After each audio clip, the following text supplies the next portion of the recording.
हाँ जी बच्चों, good afternoon everyone.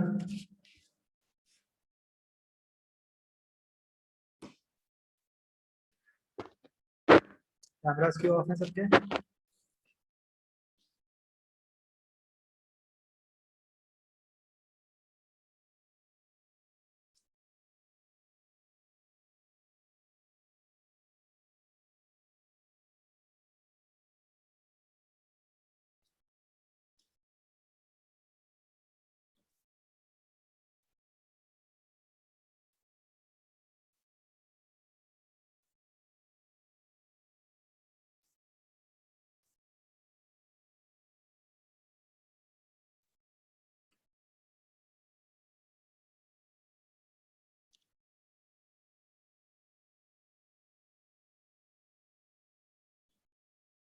हाँ जी। बच्चों, एक तो सबसे पहले मुझे ये बताओ, सबकी ऐप चल गई है?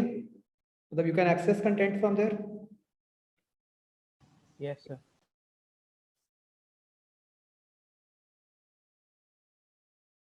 ठीक है, वो ज़रूरी है बहुत, क्योंकि मतलब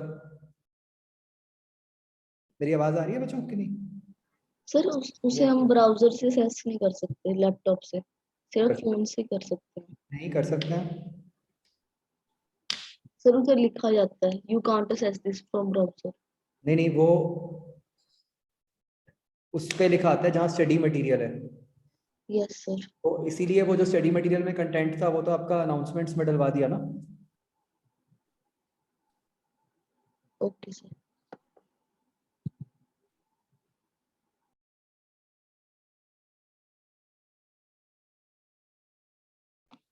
ठीक है, मेरी आवाज़ नहीं आ रही क्या बच्चों क्लियरली? आ रही है सर। आ रही है सर। ठीक है।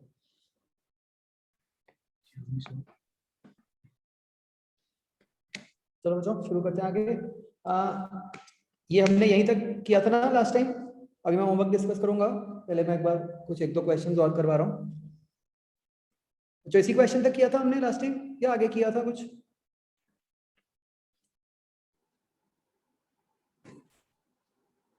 डिस्टेंस एंड डिस्प्लेसमेंट किया था सर।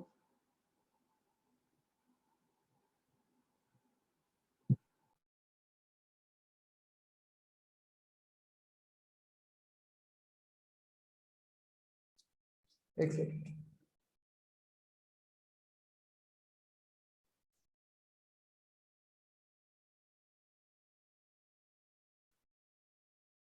मैं कहता ये ग्राफ वाले क्वेश्चन तक किया था या इससे आगे भी किया था हमने?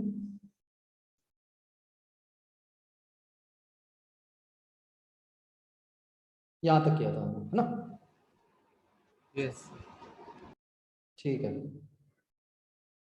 चलो मैं एक क्वेश्चन दे रहा हूँ बच्चों, ये ट्राई करो सर।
हाँ भाई ठीक है, अभी तक जिन्होंने आंसर्स भेजे हैं।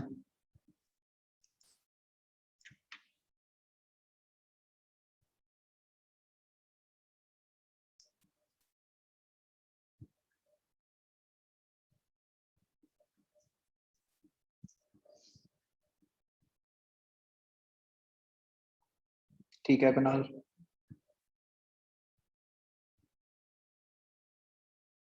गुड बच्चों, सबका ठीक है अभी तक?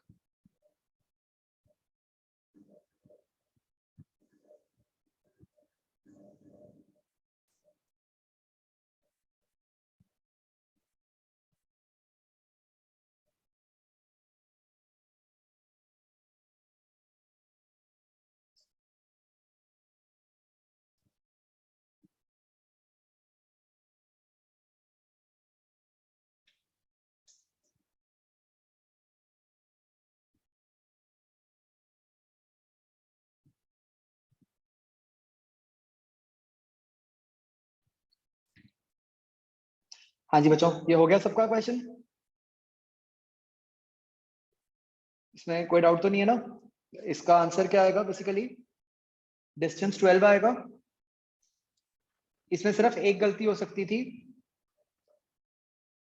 कि आप बाई चांस डिस्प्लेसमेंट रूट 80 निकाल दो। मुझे सही सही बताना, किसी ने निकाली तो नहीं डिस्प्लेसमेंट रूट 80?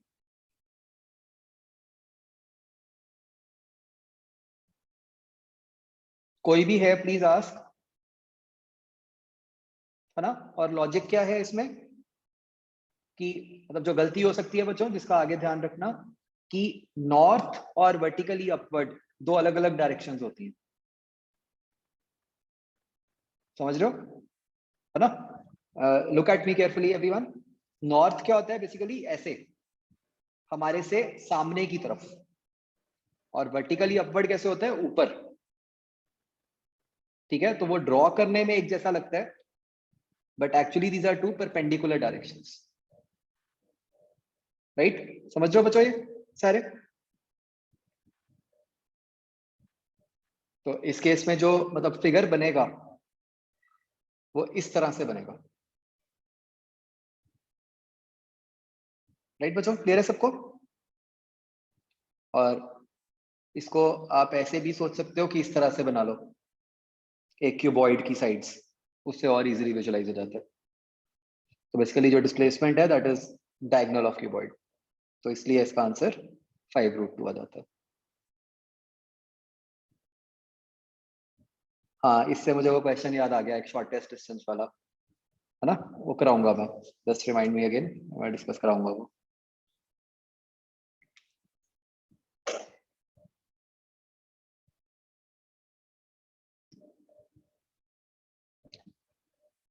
हाँ बच्चों, इसमें कोई डाउट तो नहीं किसी को? मैं दोबारा पूछ रहा हूँ।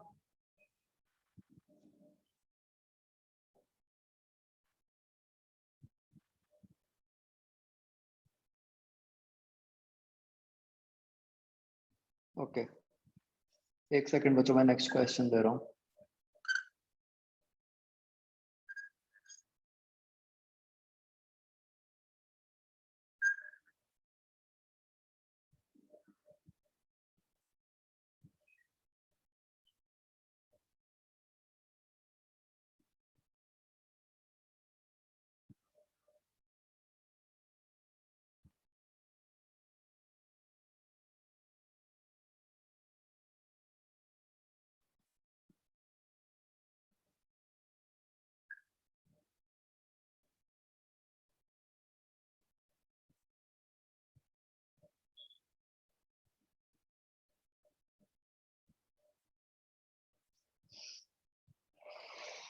ओके, ये बच्चों नेक्स्ट क्वेश्चन थोड़ा सा बड़ा है, इसके 4-5 पार्ट्स हैं।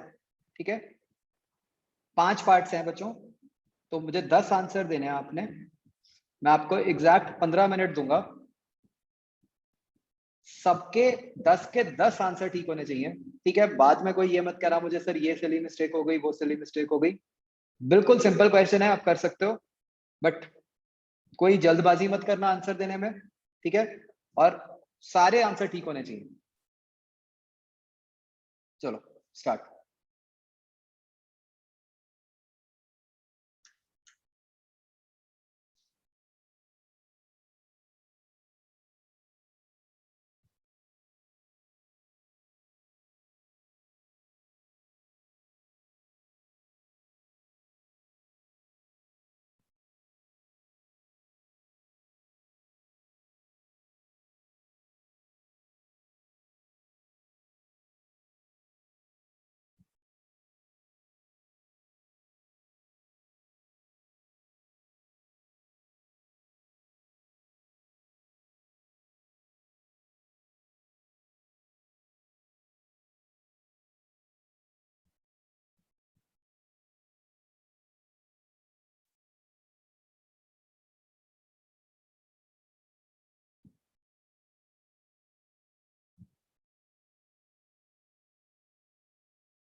मुझे सारे आंसर्स इकट्ठे भेजने हैं, एक एक नहीं भेजना।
बच्चों leave answer in square roots और फ्रैक्शंस, ठीक है, wherever required.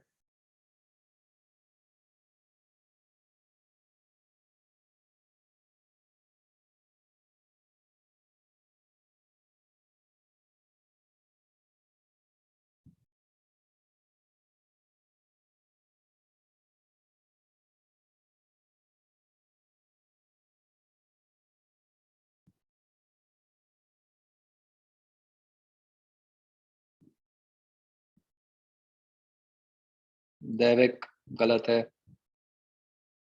दीपित ठीक है, गुड।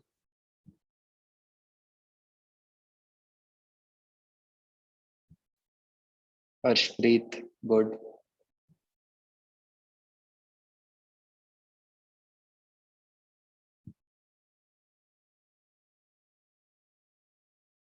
सक्षम मैं कुछ नहीं बताऊंगा, जैसे मर्जी करो।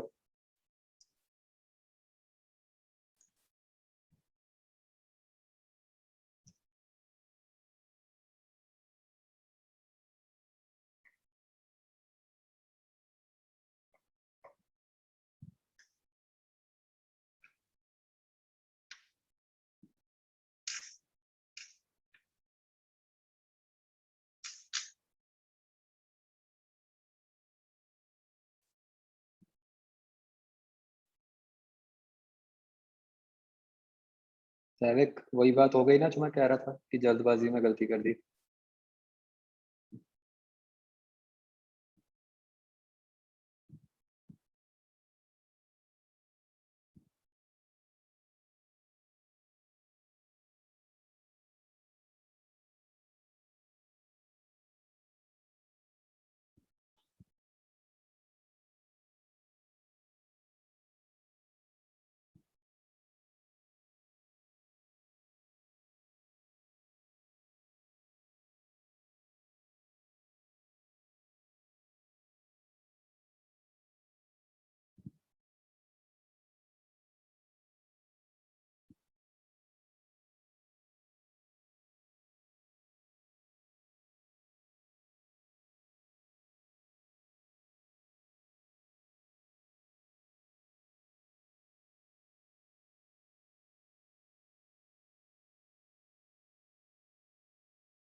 सुहानी good.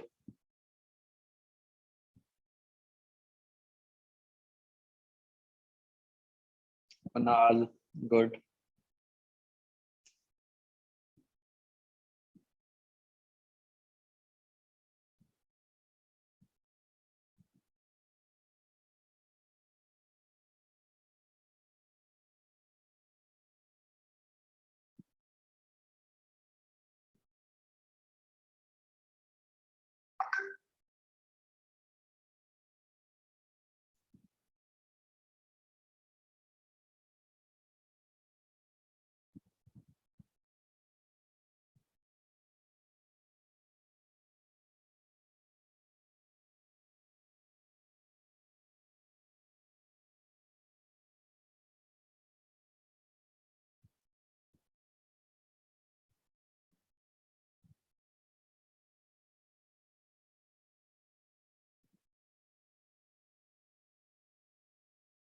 Arijit good.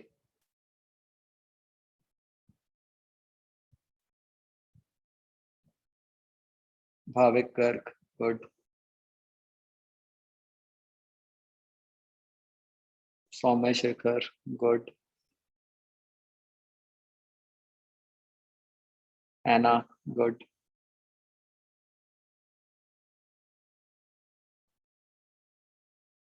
Mohak good. बच्चों लास्ट 3 मिनट्स।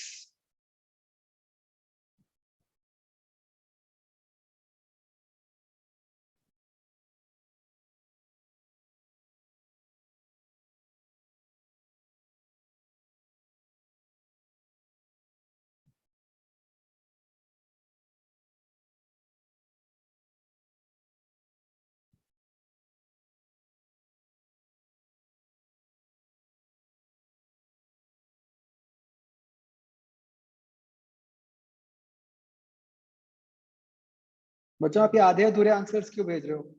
मतलब या तो सबके भेजो या मत भेजो।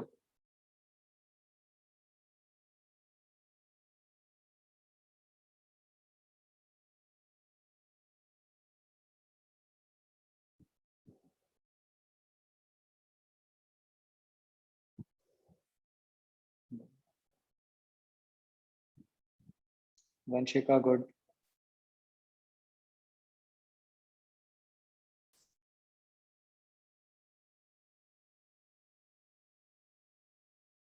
कैमराज ऑन करो भाई, कल से जिसका ऑन नहीं होगा ना मैं निकाल दूंगा बाहर क्लास के। अब तो आसान है, वेटिंग रूम में ही डालना है मुझे।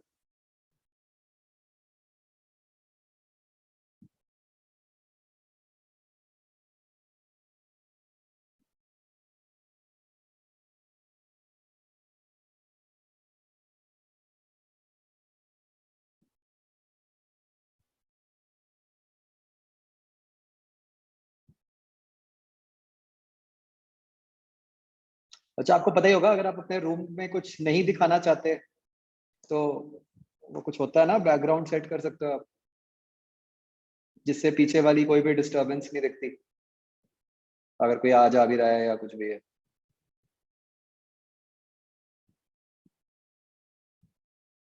वीडियो के अंदर जाओगे ना, वहां पे होता है चूज वर्चुअल बैकग्राउंड, वो कर सकते हो इफ रिक्वायर्ड। मतलब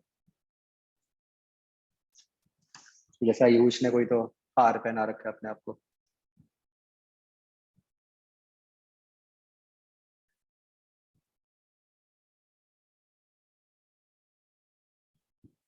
हाँ जी, सो टाइम अप। बस 1 मिनट थोड़ा सा रह गया। पहले मैं आर हैंड का निकालने लग गया था। सक्षम भी मेरे ख्याल यही कर रहा था, वो आर हैंड का निकाल रहा था। क्यों सक्षम? Yes sir. क्या है यार तुम।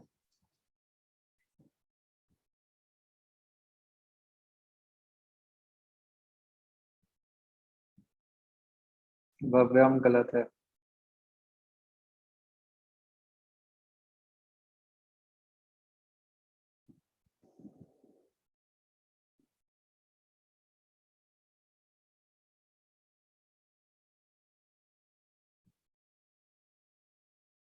सक्षम ठीक है।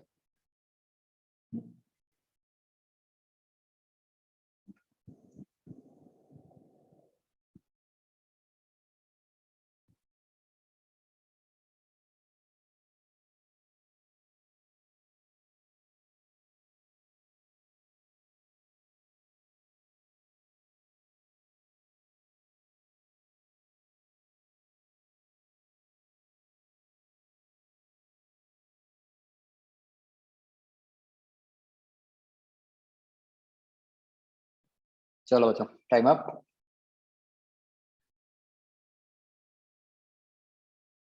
ये आंसर्स हैं देखो।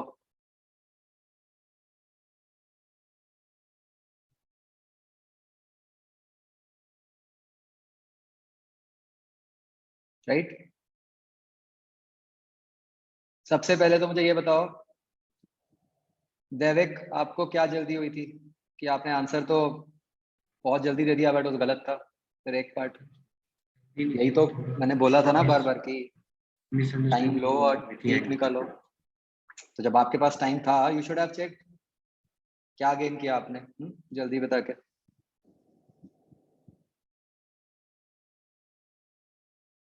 हाँ जी बच्चों, इसके किसी पार्ट में डाउट है?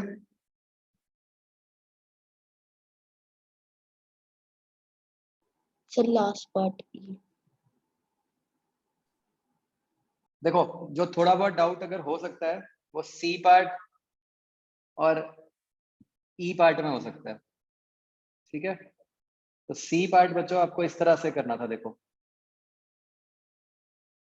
एंगल सबको पता है कितना बनेगा, 120 डिग्री है ना। उसमें आप डिस्टेंस निकाल लोगे theta by 360 into 2 pi R करके। सबको पता है ये फॉर्मूला बच्चों, है ना। नहीं भी पता होता आप यूनिटरी मेथड से निकाल सकते हो। है ना कि 360 डिग्रीज के करस्पॉन्डिंग 2 पाई आर होता है, तो मतलब किसी भी एंगल के करस्पॉन्डिंग क्या होता है। अब डिस्प्लेसमेंट क्या है, ये रेड वाली लाइन है ना, इसकी वैल्यू अगर ढूंढनी हो तो क्या तरीका है, आप परपेंडिकुलर ड्रॉप कर दोगे सी से बी तक। तो सर्कल की प्रॉपर्टी होती है कि परपेंडिकुलर जो होता है वो कॉर्ड को बाइसेक्ट करता है, तो फिर एंगल बन गया 60 डिग्री, राइट। तो इसके अंदर आप ट्रिग्नोमेट्री लगा के you can find the value. Clear हो गया सबको?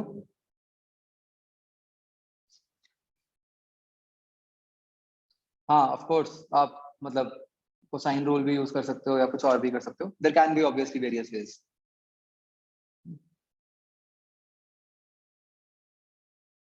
ठीक है बच्चों, क्लियर हो गया ये? और जो लास्ट पार्ट था वो तो बहुत आसान था, उसमें क्या है कि वो इक्विलेटरल ट्रायंगल ही बन जाएगा। That is the shortest way. Obviously आप ट्रिग्नोमेट्री को साइन रूल वगैरह से तो कर ही सकते हो, बट आप अगर सीधा फिगर देखोगे तो वो इक्विलेटरल ट्रायंगल है, तो वो 1 मिनट में हो जाएगा, कुछ है ही नहीं।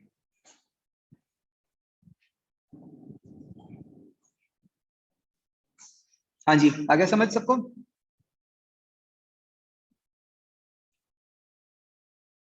ठीक है। हाँ जी बच्चों, होमवर्क में है कोई डाउट?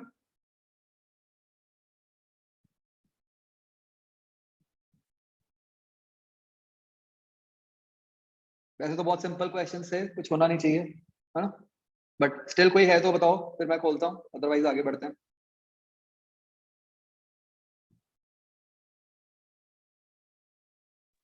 Yes sir. सर ए का 6th पार्ट।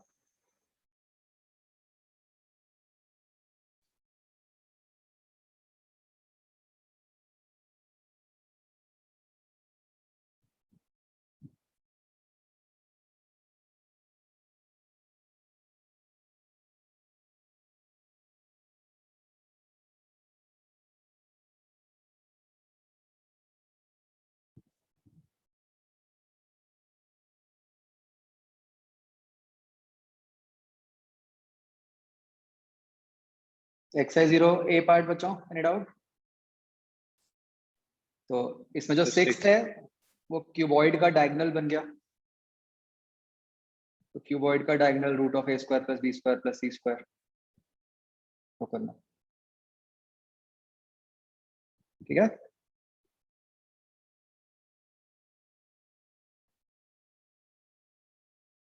और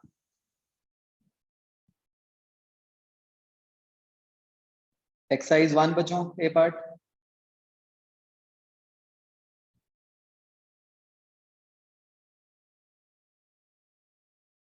एनी डाउट?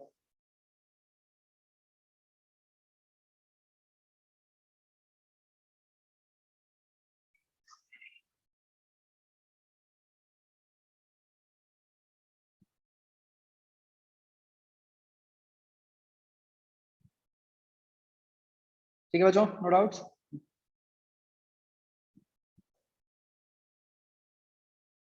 ये जो 16th क्वेश्चन है, इसमें भी आप समझ गए होंगे कि मतलब वो वर्टिकली अपवर्ड वाली डायरेक्शन इन्वॉल्व हो रही है ना, इट इज सिमिलर टू जो मैंने क्लास में दिया था। Okay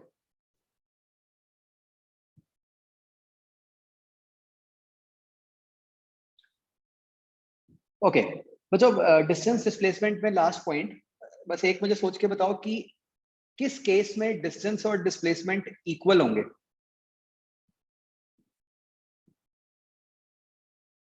Sir, when they move in a straight line without change in direction. सिर्फ स्ट्रेट लाइन लिखना ठीक होगा, जैसे कि आप सब चैट में लिख रहे हो?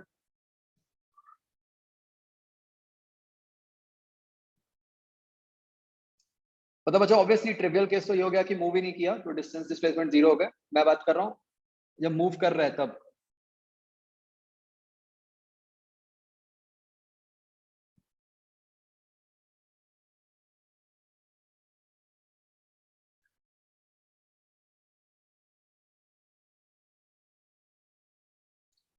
हमें दोनों कंडीशंस लिखनी पड़ेंगी बच्चों। सोचो कि body moves in a straight line without change in direction, है ना? अगर बॉडी स्ट्रेट लाइन में ही पहले आगे जाए और फिर पीछे आ जाए तो फिर तो डिस्टेंस डिस्प्लेसमेंट अलग हो जाएंगे ना,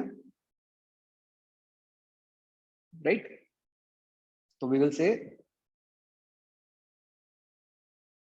when body is moving in a straight line,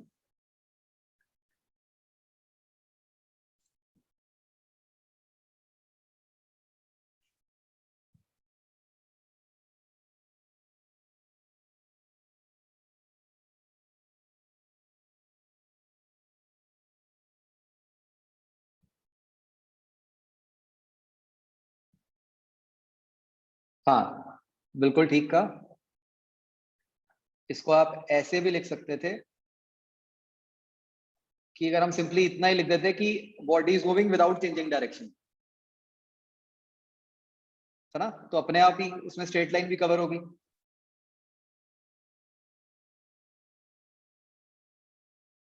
सोचो बच्चों।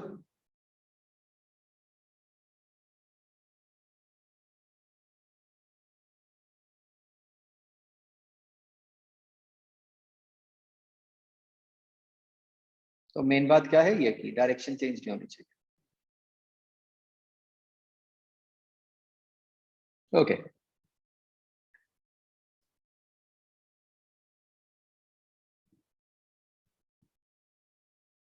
तो बच्चों नेक्स्ट, तो जैसे कि आपको पता है कि we are talking about properties of moving objects, हम मोशन के बारे में स्टडी कर रहे हैं, ठीक है जी। तो नेक्स्ट हम जो बात करेंगे बच्चों दैट इज अबाउट स्पीड, ठीक है। अब स्पीड हमें क्या बताती है?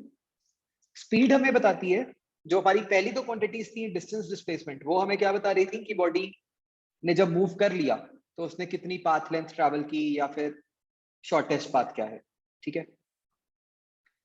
ये क्वांटिटी हमें बताती है कि बॉडी कितना तेज या फिर कितना धीरे मूव कर रही है।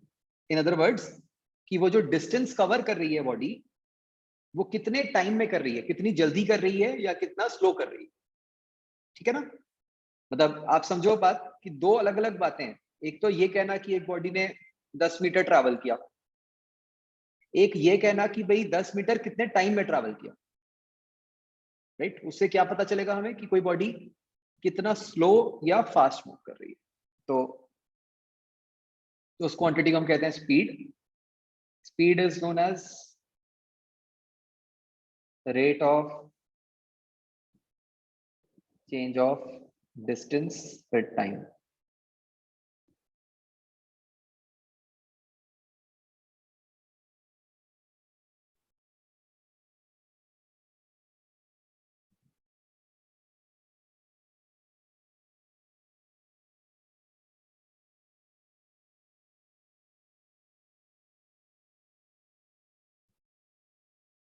ओके अब बच्चों एक बात याद रखो, हमने पहले डिस्कस भी की थी, अदरवाइज भी आपको आइडिया होगा। जब भी कोई हम रेट ऑफ चेंज की बात करते हैं बच्चों, ठीक है, नॉट ओनली हियर, कहीं पर भी किसी भी चैप्टर में, वो जो रेट होता है हमेशा दो टाइप का होता है, राइट।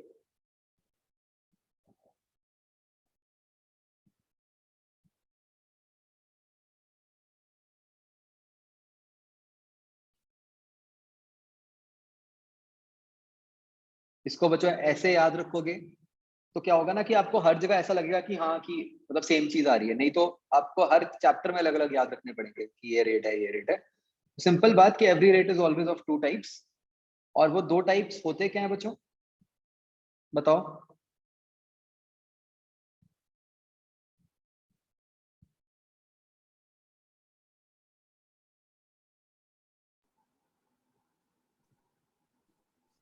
बताओ बच्चों क्या होते हैं वो दो रेट्स। सर एक टाइम के विद रिस्पेक्ट में और एक बाकी। नहीं नहीं, एक होता है एवरेज रेट हमेशा, और एक होता है इंस्टेंटेनियस।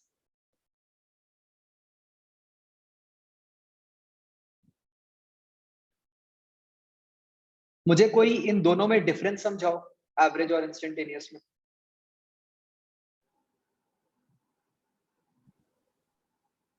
हाँ अर्चित बताओ। Sir average rate of change मतलब जितना टोटल डिस्टेंस कवर करा और कितने टाइम में करा। नहीं नहीं, डेफिनेशन नहीं, उसका मीनिंग। सर एवरेज मतलब सम टोटल एवरेज। एवरेज का मतलब होता है ओवरऑल, ठीक है, पूरी जर्नी के लिए, ठीक है। वेराज सर इंस्टेंट। इंस्टेंटेनियस होता है एक इंस्टेंट के लिए। इंस्टेंटेनियस तो उसके नाम में ही आ रहा है कि एक इंस्टेंट के लिए, ठीक है। इसको एक और एग्जांपल से हम समझ सकते हैं, उससे हमेशा याद रहेगा कि जैसे क्रिकेट मैच है, ठीक है, तो हर ओवर के अंदर कुछ ना कुछ रन स्कोर हो रहे हैं, ठीक है। तो अब मैं आपसे दो तरीके के क्वेश्चंस पूछ सकता हूं। एक तो है कि मान लो एक टीम की इनिंग्स खत्म हो गई और हम कहें कि भाई उनका एवरेज रन रेट क्या, तो आप कैसे बताओगे?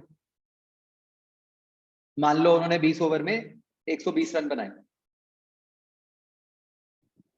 ठीक है, तो एवरेज रन रेट क्या हो गया? 6 रन पर ओवर, ठीक है। उसका मीनिंग क्या है जब हम कहते हैं कि भाई 6 रन पर ओवर बने? क्या इसका मतलब ये है कि हर ओवर में 6 रन बने? तो फिर उसका क्या मतलब है? सर अगर किसी में 7 बने और 5 बने, मतलब कि एज अ एवरेज कि वो 6 कि मार भाई ऑन एन एवरेज 6 बने हैं। हो सकता है कुछ ओवर्स में 6 से कम बने हो, तो फिर कुछ ओवर्स में पक्का 6 से ज्यादा भी बने होंगे, राइट? ये मतलब होता है एवरेज का। और एक मैं आपसे ये भी पूछ सकता था कि बताओ 12th ओवर का क्या रन रेट था, तो वो आप कैसे बताओगे कि भाई 12th ओवर में एग्जैक्टली कितने रन बने थे? ये बात समझ रहे हो बच्चों? तो कोई भी जब हम रेट डिफाइन करते हैं बच्चों, वो रेट हमेशा एक होता है एवरेज। एवरेज का मतलब होता है एक पूरी ड्यूरेशन के लिए, ठीक है, कोई एक बड़ी ड्यूरेशन के लिए। और इंस्टेंटेनियस का क्या मतलब होता है? एक इंस्टेंट के लिए, ठीक है। तो average is for a duration,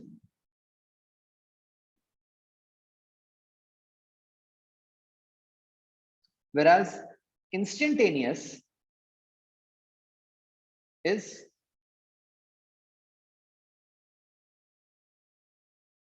at an instant.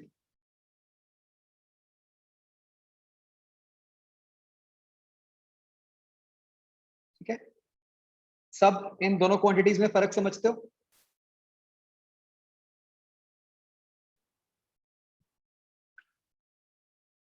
तो बच्चों जब भी कोई एवरेज पूछनी होगी, एवरेज हमेशा, क्योंकि एक ड्यूरेशन है, वो हमेशा ऐसे पूछी जाएगी कि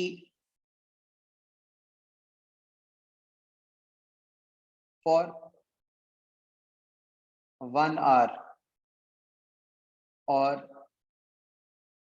between t equal to something to t equal to something else. समझ लो, एक ड्यूरेशन चाहिए हमें कोई टाइम की, राइट? और जब इंस्टेंटेनियस की बात होगी, इंस्टेंटेनियस एक इंस्टेंट है, तो उस पर हमेशा ऐसे पूछा होगा at t equal to this much. एक पर्टिकुलर टाइम, 4:15 बजे, 6:45 बजे, ठीक है, उसमें कभी ड्यूरेशन नहीं आएगी। क्या ये बात समझ आई बच्चों? ठीक है, चलो मैं एक एग्जांपल लेता हूं। उसमें हर कोई मुझे चैट में आंसर करना कि मतलब वहां पे किस टाइप की स्पीड यूज होएगी, एवरेज या इंस्टेंटेनियस, ठीक है। Let's say I go from Patiala to Chandigarh, और मैंने चंडीगढ़ पहुंच के मुझे कुछ टाइम लगा, और वहां जाके मैंने जिसके पास भी गया हूं, मैंने उसको कहा कि यार मैं 60 की स्पीड से आया हूँ, राइट? बताओ ये एवरेज होगा या इंस्टेंटेनियस होगा?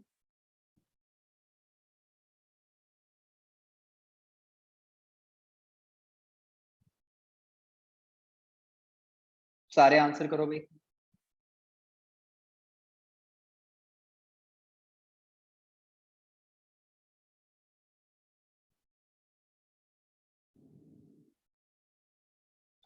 सो this has to be average, right? क्योंकि मैं पूरी ड्यूरेशन के लिए बता रहा हूँ कि यार मैं एवरेज 60 से आया था, बीच में कभी 60 से कम भी हुई थी, बीच में 60 से ज्यादा भी हुई थी, ऑन एन एवरेज 60।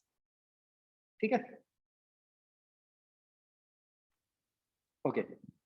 सेकंड, जब मैं जा रहा था रास्ते में मेरा ओवर स्पीडिंग का चालान हो गया,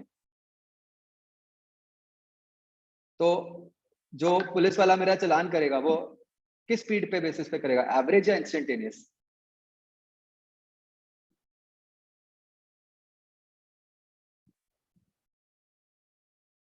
इंस्टेंटेनियस क्यों? भाई पुलिस वाला क्या कहेगा कि भाई जब मैंने देखा था तब आप इतनी स्पीड पे चला रहे थे, तब आप 100 पे चला रहे थे। वो ये थोड़ी कहेगा कि जब आप घर पहुंचोगे तो आप जाके मुझे बता देना total distance upon total time, और वो ज्यादा आ रहा था। It makes no sense, right? Instantaneous means उस इंस्टेंट की जो स्पीड, जब आपने देखा तब क्या स्पीड, एवरेज चाहे जो मर्जी। ठीक है, सबको फर्क समझ आता है बिटवीन एवरेज एंड इंस्टेंटेनियस?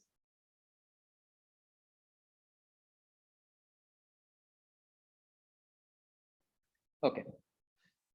और कभी भी कंफ्यूजन हो ना तो बस ये जो मैंने लिखा है ब्रैकेट में, उससे आपको एकदम ही क्लियर हो जाएगा कि जब एक टाइम दिया है वो हमेशा इंस्टेंटेनियस होता है, जब कोई 2 टाइम्स के बीच का पूछा है तो वो हमेशा एवरेज ही पूछा होगा। ठीक है ना, तो फिर कभी गलती नहीं होगी। और ये बच्चों मैं जो लिख रहा हूँ मतलब ये हर रेट के लिए वैलिड है, ठीक है? ये कोई स्पीड के लिए नहीं, कोई भी रेट होगा उसके लिए हमेशा यही बात ट्रू है। ओके, तो अब बच्चों इन पर्टिकुलर स्पीड की अगर हम बात करें तो इसके यूनिट्स क्या होता है?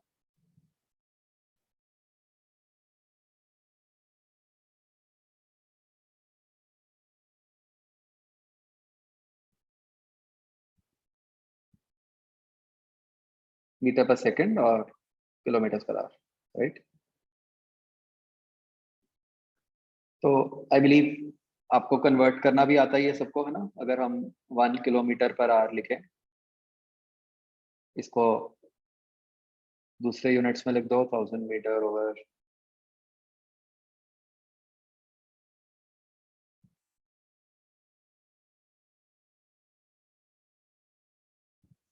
5/3 मीटर पर सेकंड, करेक्ट?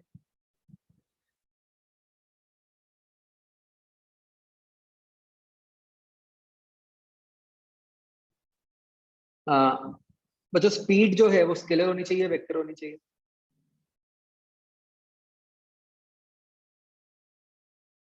स्केलर, है ना?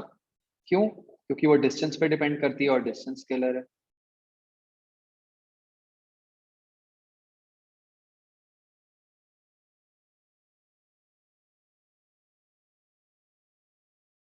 ओके, तो अब बच्चों जैसे कि हमने ऊपर लिखा कि 2 टाइप्स की स्पीड्स होती हैं, तो बताओ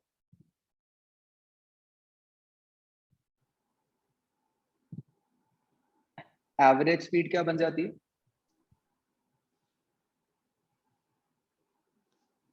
total distance upon total time.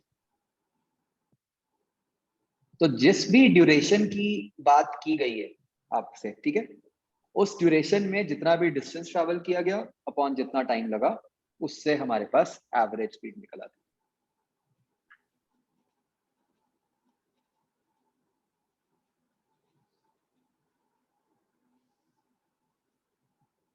ठीक है, तो बच्चों प्लीज याद रखना, जैसे 9th क्लास में आपको ऐसे बताया गया था speed is distance upon time, है ना? तब हम एवरेज इंस्टेंटेनियस की बात ही नहीं करते थे। तो प्लीज याद रखो, मतलब कि वो उस तरह से याद ही नहीं रखना। You will never remember speed as distance upon time, you will always remember कि speed is of 2 types, average speed is total distance upon total time. ठीक है, एंड अब मुझे बताओ बच्चों इंस्टेंटेनियस स्पीड क्या होनी चाहिए?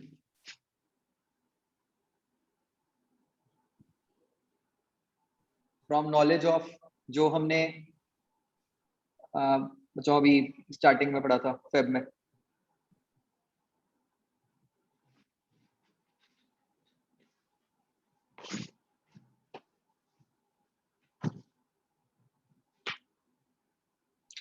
हर्षप्रीत, आपने तब पढ़ा था थोड़ा, मतलब डिफरेंशिएशन की हुई है आपने थोड़ी बहुत या नहीं?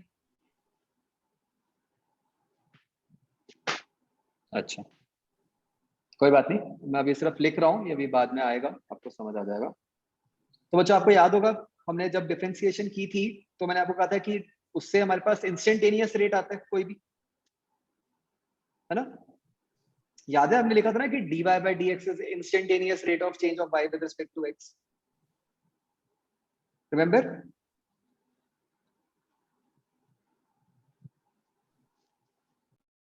लग नहीं रहा तुम्हारी शक्लें देख। Yes sir. तो उसको हम लिखते हैं एज ds by dt, ठीक है, वेयर s is distance। अगर किसी ने मान लो पहले नहीं किया हुआ, डोंट वरी, अभी सिर्फ लिख लो ये कैसे आया है, क्यों आया है, दोबारा आएगा, अभी इस पे बेस कोई क्वेश्चन नहीं होगा, ठीक है?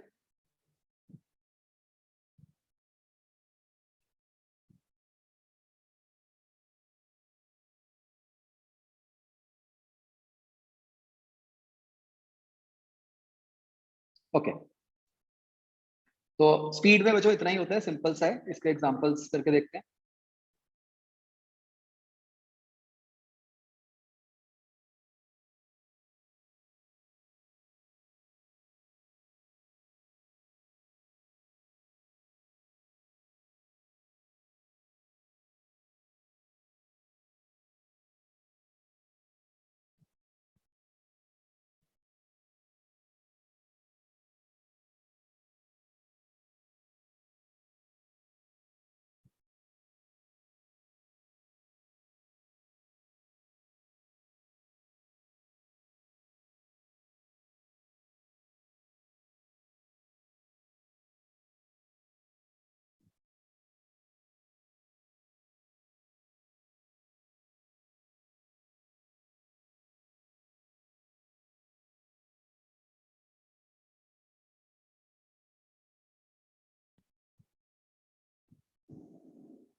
सर इनके आंसर भेजना है चैट बॉक्स में।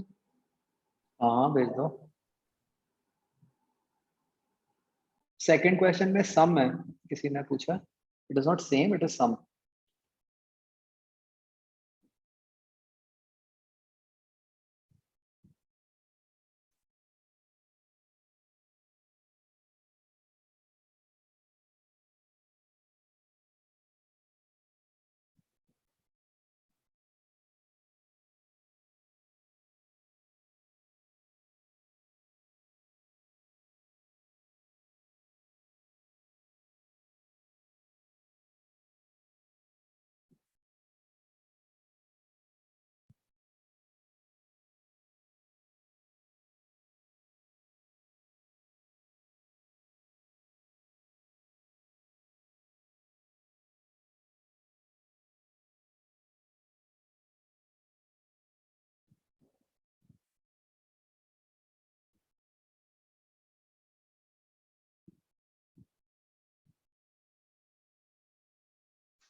लास्ट क्वेश्चन में everyone should answer in kilometres per hour, ठीक है।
चलो बच्चों मैं 2 मिनट दे रहा हूँ और फटाफट सारे कर लो चेक।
हाँ बच्चों किसी क्वेश्चन में कोई डाउट किसी को भी?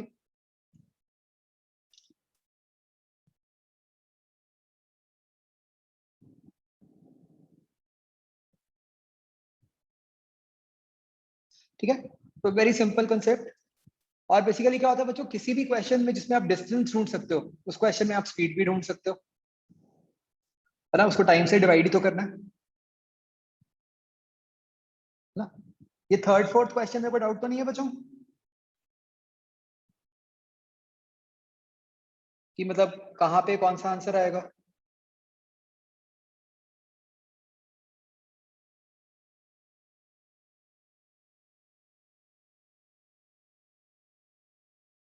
ठीक है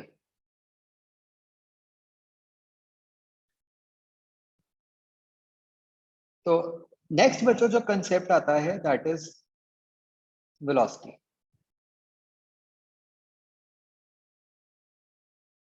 तो बच्चों वेलोसिटी बिल्कुल जैसे डिस्टेंस से हमने स्पीड बनाया कि हमने उसका रेट ले लिया, राइट, बिल्कुल वैसे ही अगर हम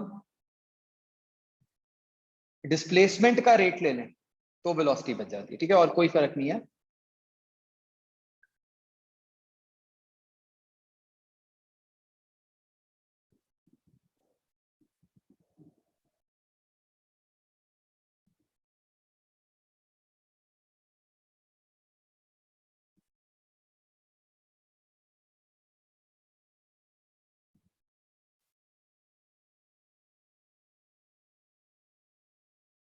ठीक है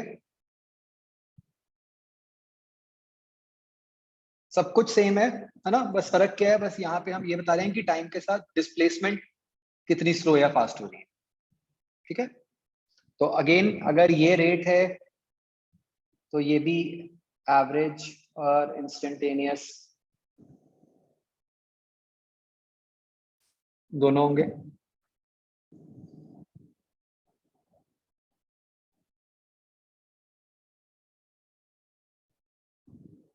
यूनिट्स किलोमीटर्स पर आवर और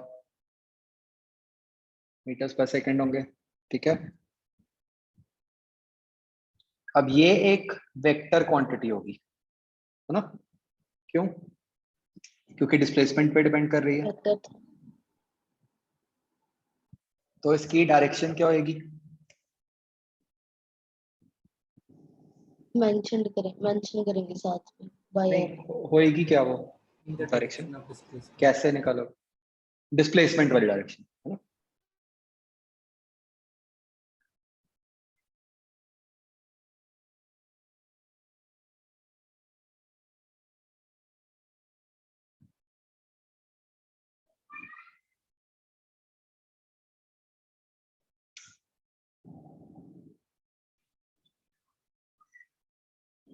ठीक है,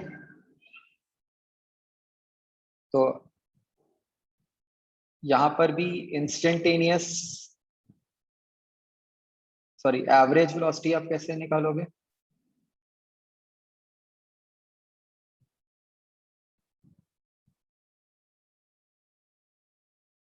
total displacement upon total time. Displacement के साथ तो टोटल लिखने की जरूरत ही नहीं। अभी देखते हैं।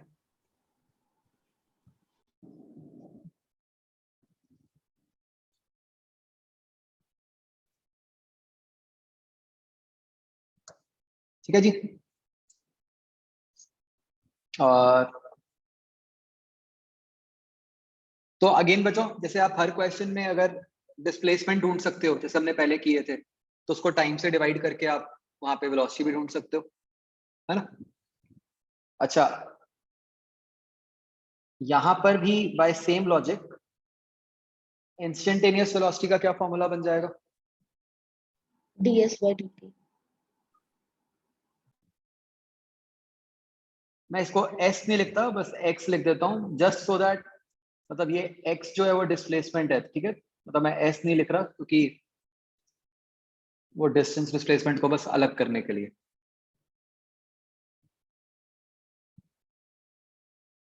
ठीक है,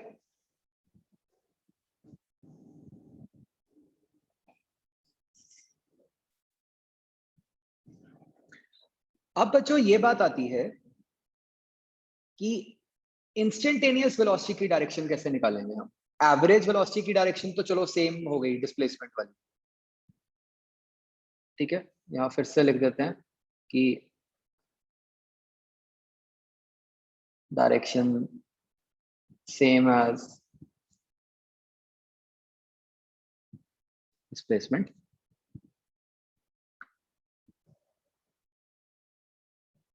चलो आप ऐसे सोचो बच्चों ध्यान से कि इंस्टेंटेनियस वेलोसिटी और इंस्टेंटेनियस स्पीड में बच्चों क्या डिफरेंस होना चाहिए या क्या सिमिलैरिटी होनी चाहिए? बोथ वे सोचो, मतलब try to find a relationship between instantaneous speed and instantaneous velocity. Just think, दोनों की डेफिनेशन से सोचो।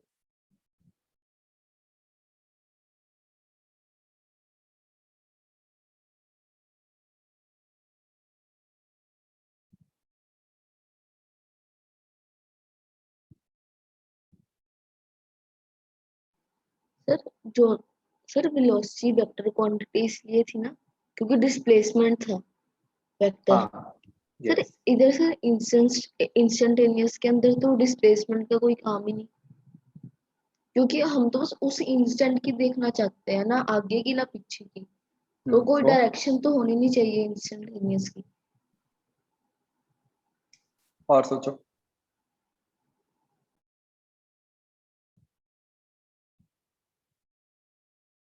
इंस्टेंटेनियस वेलोसिटी में हमें साथ में डायरेक्शन भी शो करनी होगी। नहीं, डायरेक्शन तो दोनों में ही करनी है, वो तो कोई भी वेलोसिटी हो डायरेक्शन तो आएगी। स्पीड में नहीं शो करनी है। मेरा क्वेश्चन तो ये है कि इंस्टेंटेनियस स्पीड और इंस्टेंटेनियस वेलोसिटी में क्या लिंक है?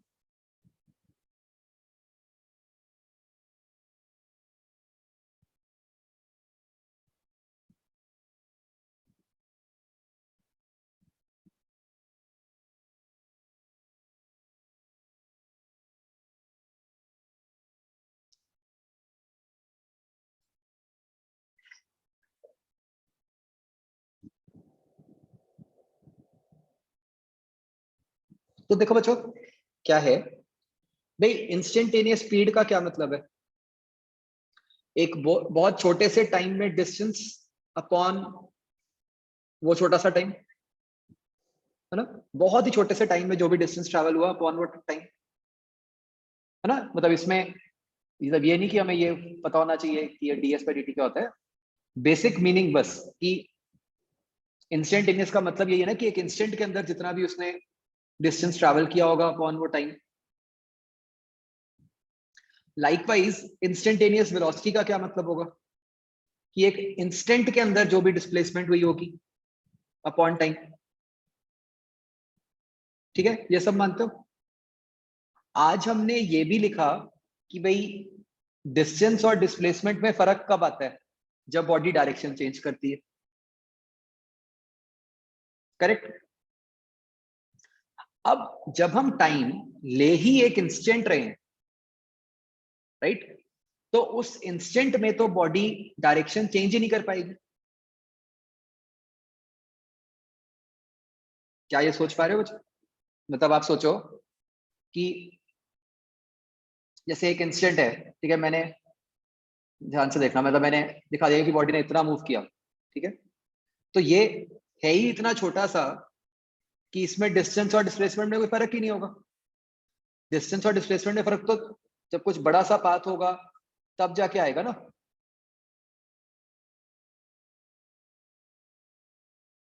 क्या ये बात समझ आती है बच्चों?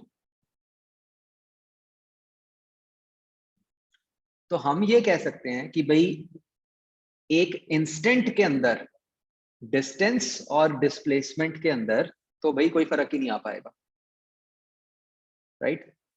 तो इसका क्या मतलब हुआ?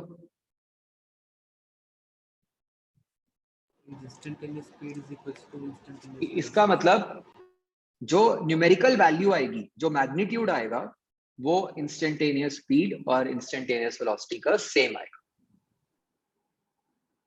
फिर हम इसको स्केलर कह सकते हैं, इंस्टेंटेनियस ना, वेलोसिटी। नहीं। सर मैं अगर अगर स्केलर कह सकते होते फिर तो जो आपने कहा था वो ठीक ही हो जाता। कि मैंने तो यही कहा था ना। डिस्प्लेसमेंट काम नहीं कर रही। हाँ, तो मेरे पास क्वेश्चन आया कि what if body change direction at that instant only. तो यही तो बच्चों हमारे पास फायदा है कि इंस्टेंट इज सो स्मॉल, मैं उससे और छोटा टाइम ले लूंगा जिसमें डायरेक्शन चेंज ही ना हो पाए, है ना। तो instant is a very very small value, मतलब इतनी छोटी वैल्यू कि मतलब जिसको हम सॉर्ट ऑफ इमेजिन भी नहीं कर सकते। ठीक है, मतलब it is just like saying कि छोटे से छोटा टाइम करते जाओ। जैसे अच्छा, मैंने आपको पहले भी एग्जांपल दिया था कि जैसे मैथमेटिकली हम बड़े से बड़ा नंबर कर सकते हैं, वैसे ही हम मैथमेटिकली छोटे से छोटा नंबर भी कर सकते हैं, है ना। तो बहुत ही छोटा सा टाइम ले लो, अब उतने छोटे से टाइम में बॉडी ने इतना कम मूव किया होगा कि उसके अंदर डिस्टेंस और डिस्प्लेसमेंट में कोई फर्क ही नहीं आया। आ रही है बात समझ? ठीक है। अब फर्क आ क्या सकता है बच्चों? देखो, फर्क ये जरूर आ सकता है कि हाँ, एक केस में बॉडी पहले लेफ्ट को ही जा रही हो और एक केस में बॉडी राइट को ही जा रही हो, तो डायरेक्शन तो अलग हो ही सकती है ना। तो हमें क्या लिखना है? देखो कि since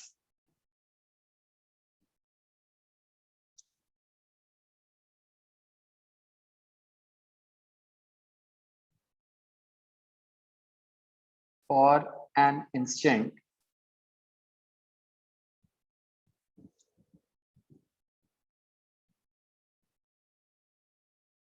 distance will be equal to magnitude of displacement। ये बच्चों मैं अलग से क्यों लिख रहा हूं मैग्नीट्यूड ऑफ डिस्प्लेसमेंट, ये आप सोच पा रहे हो? क्योंकि वैसे तो डिस्प्लेसमेंट वेक्टर होती है ना, तो मैं सिर्फ उसके न्यूमेरिकल वैल्यू से इक्वेट कर रहा हूं।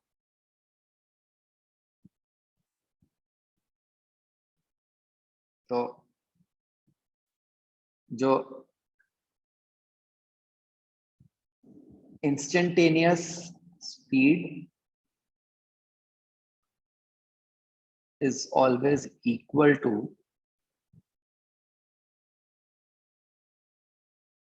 magnitude of इंस्टेंटेनियस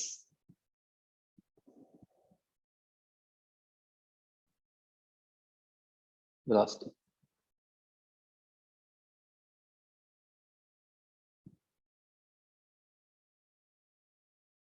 ठीक है, in other words instantaneous speed और इंस्टेंटेनियस वेलोसिटी की न्यूमेरिकल वैल्यू सेम होती है हमेशा।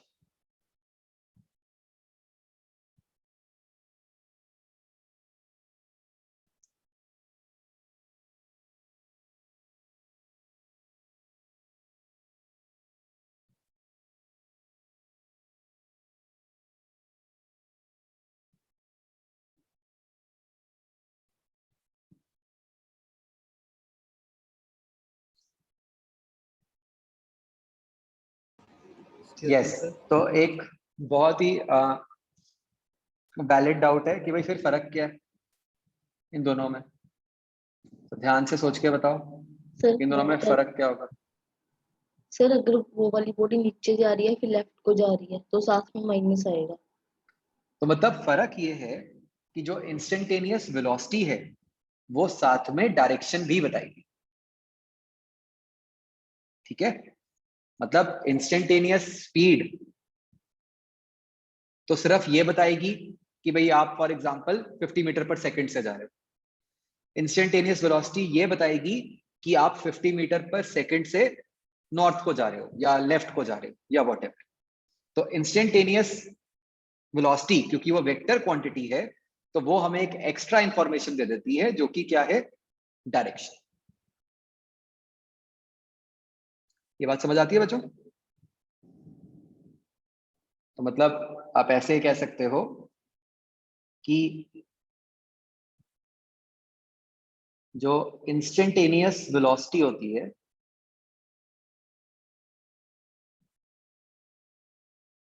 That is basically instantaneous speed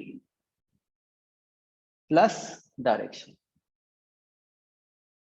right. वो इंस्टेंटेनियस स्पीड के साथ साथ में आपको डायरेक्शन भी बता रहे।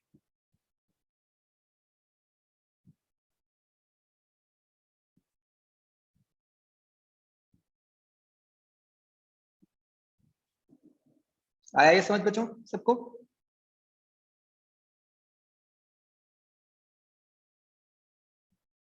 तो इसको एक एग्जाम्पल की फॉर्म में भी लिख लेते हैं, जैसे लेट अस से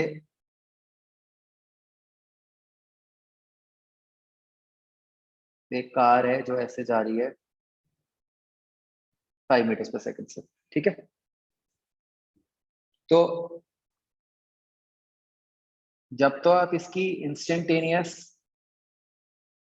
स्पीड बता रहे हो वो तो आप सिर्फ 5 मीटर पर सेकंड कहोगे, और जब आप इंस्टेंटेनियस वेलोसिटी बता रहे हो तो आप 5 मीटर पर सेकंड टुवर्ड्स लेफ्ट ऐसे बताओ। मतलब आप एक्स्ट्रा इंफॉर्मेशन बता रहे हो जो कि डायरेक्शन। समझ गए बच्चों? तो न्यूमेरिकल वैल्यू हमेशा सेम आएगी, और प्लीज ये याद रखना कि न्यूमेरिकल वैल्यू सिर्फ इंस्टेंटेनियस की सेम है, एवरेज की सेम नहीं है, क्योंकि एवरेज में तो टोटल आएगा। तो टोटल तो डिस्टेंस डिस्प्लेसमेंट अलग अलग हो ही सकते हैं, वो तो सिर्फ एक इंस्टेंट में है कि वो सेम आएंगे। अच्छा मैं हाँ टुवर्ड्स राइट।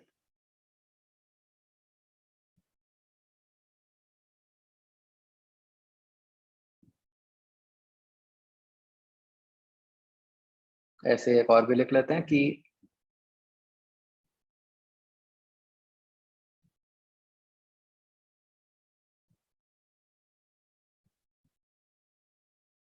फटाफट बच्चों इसमें इंस्टेंटेनियस स्पीड और डायरेक्शन लिख के बताओ।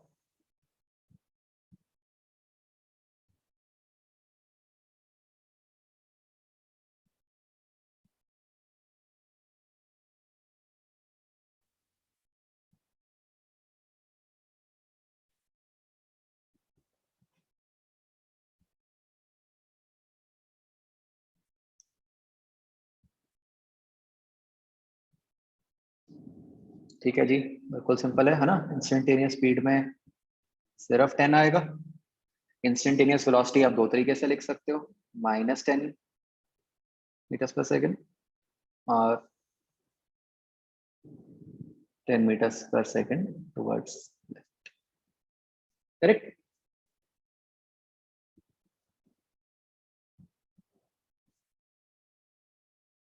तो बच्चों ऑल्दो हमने ऊपर लिख लिया है, बट हम फिर से लिख लेते हैं क्योंकि ये ना हम आगे यूज भी किया करेंगे कि बेसिकली जो इंस्टेंटेनियस वेलोसिटी की डायरेक्शन होती है वही बॉडी की मोशन की डायरेक्शन भी है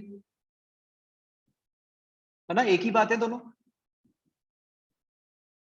तो कई क्वेश्चंस में आपको ऐसे पूछा जाएगा कि बताओ बॉडी बताओ किस डायरेक्शन में मूव कर रही है, तो हम वो कैसे बताएंगे, इंस्टेंटेनियस वेलोसिटी की डायरेक्शन। ठीक है, तो वो लिख लो कि direction of motion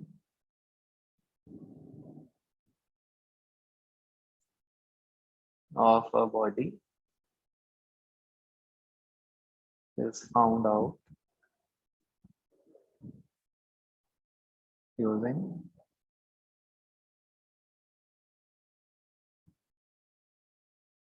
instantaneous velocity.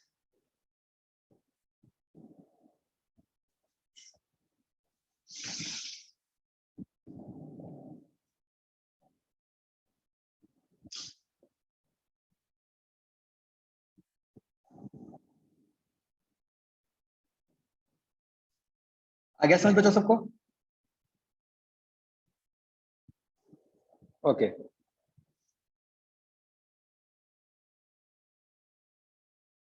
तो फटाफट ये जो हमने फर्स्ट क्वेश्चन किया था, इसी क्वेश्चन में एवरेज वेलोसिटी भी निकाल के दिखा दो।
ठीक है जी, तो एवरेज वेलोसिटी क्या हो गई,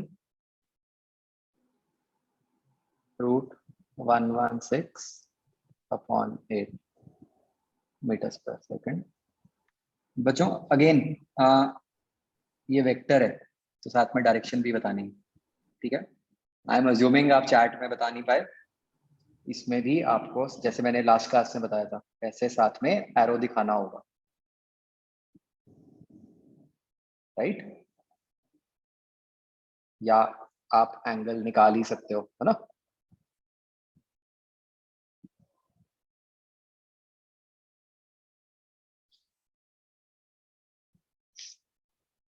लेट ऑल मतलब ऑलवेज रिमेंबर कि जब भी कोई वेक्टर क्वांटिटी है तो डायरेक्शन तो साथ में बतानी ही है।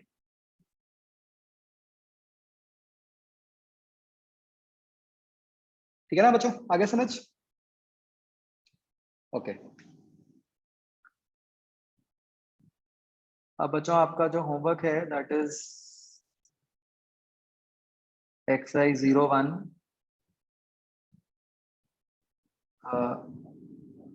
ए और बी पार्ट। अगर कुछ मेंशन ना हो तो आप एंगल कोई भी निकाल सकते हो, ठीक है, हॉरिजॉन्टल के साथ, वर्टिकल के साथ, वो ऑप्शन से ही हम देखते हैं कि उन्होंने डायरेक्शन किसके साथ पूछी है।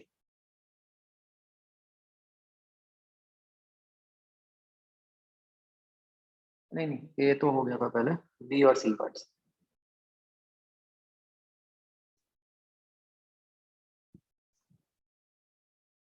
ठीक है बच्चों, चलो ओके बच्चों, then that's it, bye bye. Next class से रूल है कैमरा ऑन नहीं होगा तो आप एंटर नहीं कर सकते, you will be kept in waiting room, ठीक है। Excuse me sir. Yes sir यहाँ पे tan थीटा 5/2। 5 बाय। तो इसे सिंपलीफाई भी कर सकते हैं, रूट हाँ 29/4। यस, इसको सिंपलीफाई भी कर, बिल्कुल।